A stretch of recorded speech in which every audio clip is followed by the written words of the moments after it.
Pang-apat, you are lazy or tamad ka para i-maintain. Ang maintain hindi lang sa paggamit ng mga maintenance agents like what we have, quick ceramic coating spray. Mahusay yun na pang-maintain ng na-ceramic na motor or na-ceramic na sasakyan. That is one way para ma-maintain natin yung quality or protection ng ceramic coating natin by inducing every now and then maintenance agents or solutions or chemicals such as that para tumagal yung ceramic coating natin. Imagine mo na lang to, ceramic coating, ilalagyan mo ng pakonti-konting protection din siya para hindi siya dire-direktang nasasaktan pagka naapekto ng weather, whatever it is. When we say maintaining it, for me as a professional detailer, kasama dito yung tamang paghuhugas, paglilinis sa motor natin. Hindi porket na ceramic coating na yan ay pababayaan mo yan. Hindi mo nililinis. Isang linggo nang galing sa ulanan, maalikabok, yun, maputik, hinahayaan mo na lang. Linisin mo naman. Kawawa naman. Alagaan mo din. Dahil baka pagdating ng araw,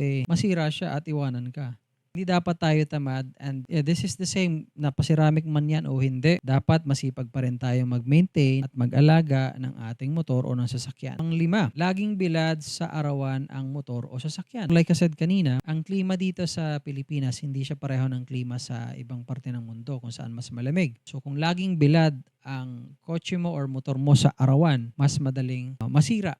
Okay, in fact, marami nang nag-comment sa atin, nagtanong sa atin, nagbibitak-bitak daw yung kanila. Never pa ako nakaranas na nagbitak-bitak. Pero kung nagbitak-bitak man yung pinagawa nyo, I'm not sure why. As far as I know, with the ceramic coating na ginagamit ko, hindi siya dapat magkaganon. Imagine mo na lang, ikaw laging bilad sa araw, anong mangyari sa'yo? Magdadry yung skin mo. It's the same with it. Magdadry at hindi mo pa mini-maintain lalo, di lalong masisira mabilis. Iwasan din natin kahit na naka-ceramic coating, laging nakabilad yung ating motor sa labas kasi pangit din naman, di ba? And then, syempre, lulutong even yung mga plastics. It's not only the ceramic coating that is concerned. Lulutong yung plastic mo, masisira eventually. Next, parking mo sa ilalim ng puno at walang takip.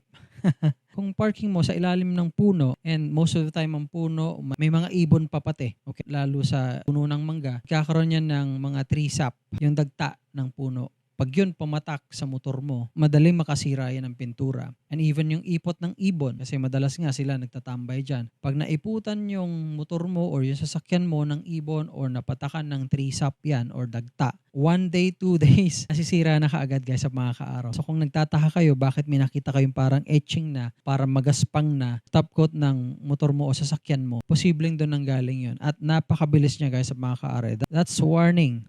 Pag may nakita kayong ganun, punasan nyo kaagad,